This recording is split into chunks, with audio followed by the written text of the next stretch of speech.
Simula pa lang ng trade war ng US at China, marami na ang nagtataka kung paano ito makakaapekto sa ating pang-araw-araw na buhay.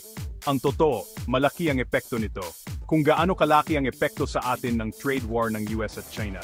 Hindi lang ito simpleng balita sa politika, kundi damay pati bulsa natin. Napansin niyo ba na parang tumataas ang presyo ng mga electronics, damit at gamit sa bahay? Kasi nga, dahil sa mga tariffs o dagdag bayad sa mga produktong galing China, tumataas ang presyo. At sino ang nagbabayad ng sobra? Tayo. Dahil mahal ang bilihin, mas nagigipit ang budget ng pamilya.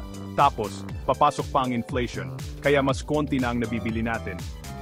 Yung bagong gadget o bagong damit, parang ang hirap nang abutin. Pati trabaho, apektado. May mga kumpanyang umaasa sa mga produkto galing China, baka magbawas sila ng empleyado. Pero may ibang kumpanya naman nalalago dahil dito, kasi dito nagagawin ang mga produkto. May positibo at negatibo, pero lahat tayo apektado. Kinakabahan ka ba sa future? Hindi ka nag-iisa. Kapag hindi stable ang ekonomiya, natakot tayong gumastos. Mula sa pagbili ng bahay hanggang sa pagnegosyo, lahat apektado. At syempre, may long-term effect din ito. Baka magpalit ng supplier ang mga kumpanya. Baka magbago ang mga trabaho at pati ang mga produkto sa mga tindahan.